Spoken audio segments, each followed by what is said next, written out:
Um, so here's an interesting question. What would you tell yourself, if you can reach back into that video, to give yourself some advice, just to either do better or to avoid certain things in the future? But buy Apple stock. Well, I mean, I guess other than just general advice, like for the industry. Hey, there I am. Yeah, let's get you back. Let's get it there, there. Okay. Gosh, I don't know. What would you tell yourself, Sean? There's so many things. Oh, oh, I think back then, I think like drawing as well as you can was the only thing that mattered. It's not true at all. That's what you would tell yourself. Don't worry about Yeah, that was drawing as well as you can. don't you draw just good enough to get in, and then the other stuff is the soft skills, um, you know, just your personality and whether you are drinking buddies with the right people, all that stuff that I really didn't care about back then. Mm. Yojimbo passed on some Jim Lee X-Men pages, and look where you are now. You're on a Twitch stream with two dudes in the middle of the night reminiscing about early '90s. This is like a John Cougar uh, Mellencamp moment we're having.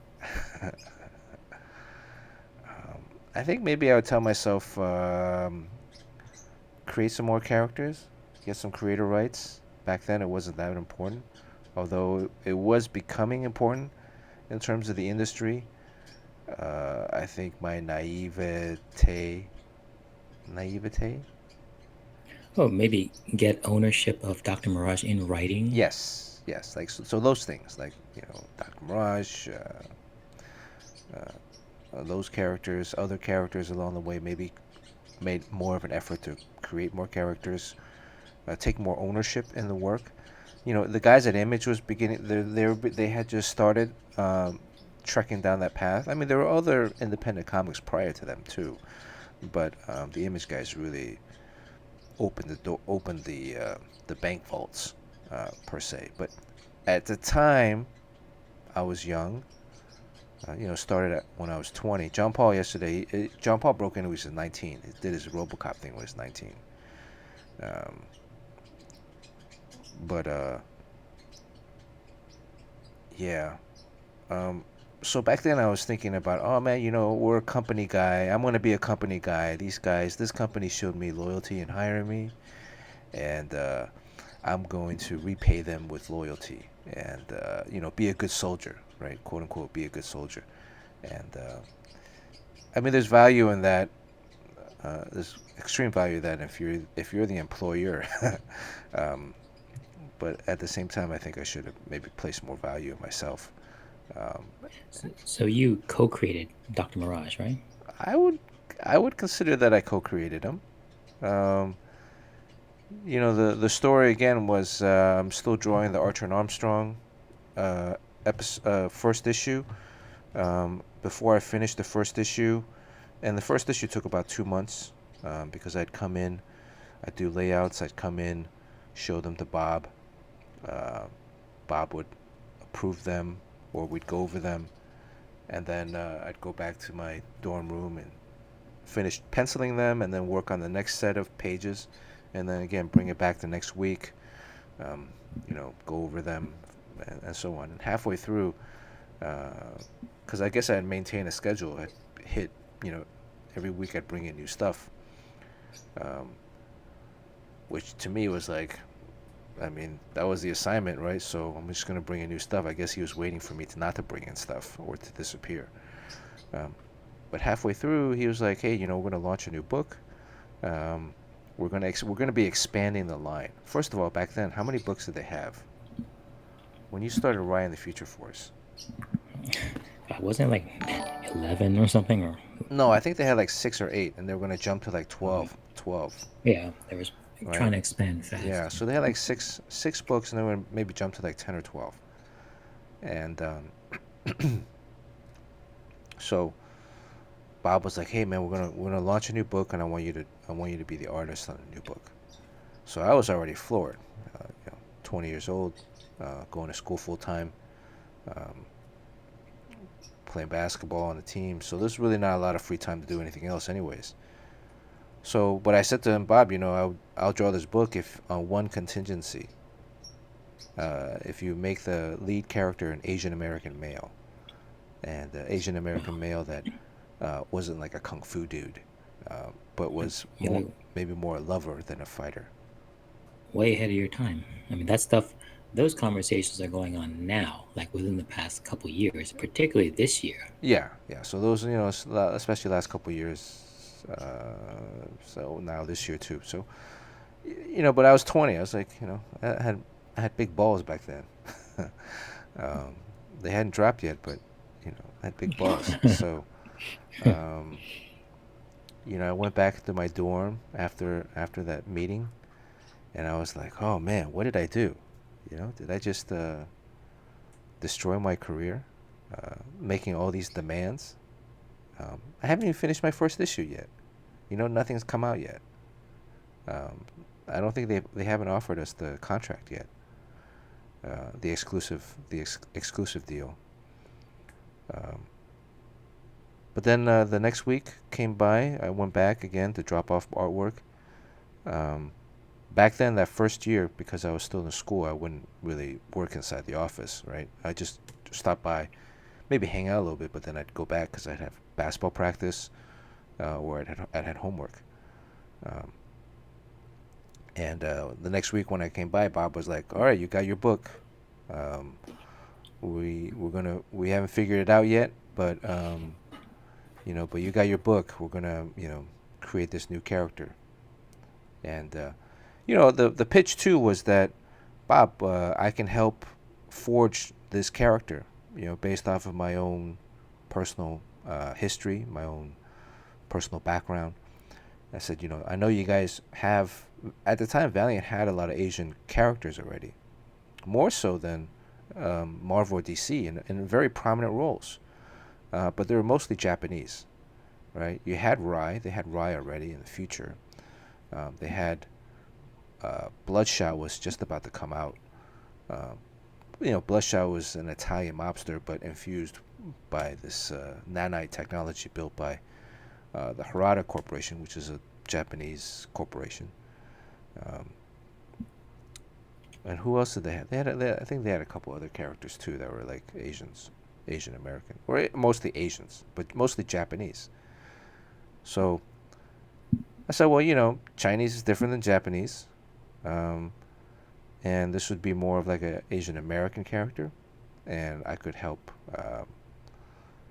flush out a lot of the background to make it more authentic. So it's not really like a foreigner; it's an American, but with an Asian face. Also, his wife was Brazilian, and also first fact, he has a wife. Oh That's yeah, so he had a wife, and his wife was Brazilian, yeah, and it's that very forward was thinking. that was Bob's, initiative. Um, I didn't really know much about Brazil at the time, but he's like, and she's gonna be the fighter, right? So Dr. Mirage is gonna be like the lover, he's the so like a superhero team, right? But it's a husband and wife team, and he's gonna have like the superpowers, right? The mystical powers, but then she's gonna be the one that's gonna be actually doing a lot of the fighting. And he's like, yeah, and I want you to study this. I want you to read up on this. It's not new, but on this martial arts form called capoeira. And at the time, I think a movie was just coming out, like a month or so later, that featured capoeira, where they were dancing. It's like a musical thing. It's very like it's actually a really beautiful form of martial arts, right? A lot of spinning, a lot of kicks. Um, It's all kicks, right? All mostly like from the waist down is yeah, where it's it. mostly kicks and it's moving, and so they're like the the rhythm is all through like with beats, bump bump bump. There's like music in the background, so they're all like swaying back and forth and they're spinning and stepping. Um, yeah, so if you ever watch, and I don't remember the name of that movie, but it was a capoeira movie, um, and it was pretty good. I mean, it was just learning the moves and stuff like that was fun. So Carmen was a capoeira expert. And And she had that perm kind of curly hair. It looked like it was really hell to draw. yeah, so I mean, that was based off of this girl that I had the hots for in high school. There's this girl that that I really liked. She had that kind of like really curly hair. Um, and then they're set in Miami. I'm from Miami. I was like, hey, yeah, let's set in Miami. There's no other comic book heroes in Miami. Everyone's in New York or in the Midwest somewhere. Let's do Miami. I can. So I ended up designing their home. Kind of like their whole environment and surroundings. I came up with Dr. Mirage's name. Uh, Not the Dr. Wow. Mirage, but his His civilian name. his name is Dongfang Huan. So it's actually Dongfang Wow. is east, and Huan is ghost.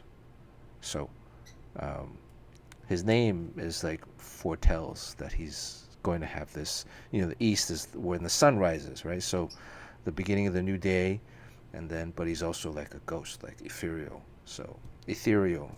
Uh, uh, yeah. So and then they had like a butler.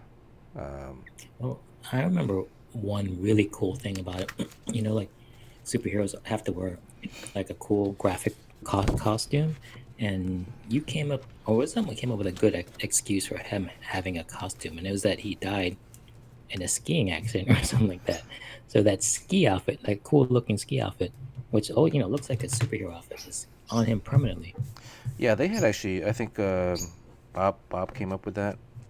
Um, that they were trying to figure out like his past, some of how he became, uh, y- you know, his superpowers. They were going to make him the anti Master Dark. Master Dark.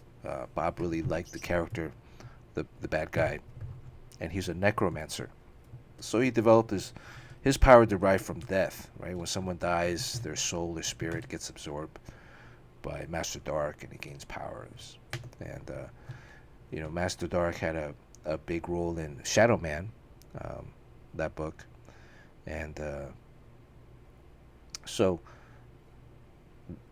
Dr. Mirage is going to be Master Dark's equal, the positive equal to his negative, and so they had to concoct a way where, uh, you know, Dr. Mirage is going to die, and then in the process of his death, he's frozen in that form, and then that becomes his superhero outfit, like a ski outfit.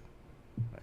So It was a skin tight ski outfit, like in the Olympics, yeah, yeah, yeah, not like a really big puffy yeah, thing, with a bubble jacket, and jacket. then he had Yeah, this. He had this boots. He had these ski boots. So the ski boots look kind of it looked like a futuristic. transformer. Yeah, it looked kind of futuristic, and I ended up like drawing. I'm drawing Dr. Mirage to look like me a little bit, Yeah. just like for self promotion. And I still haven't found that issue 3. It's in a long box somewhere. I I thought I'd remember have people one used to sitting there. talk about the way you drew Dr. Mirage's ass. Oh, really? Well, I have a nice ass. I have a nice ass, so maybe again that goes back to my original theory that uh, you tend to draw things that are reflective of who You you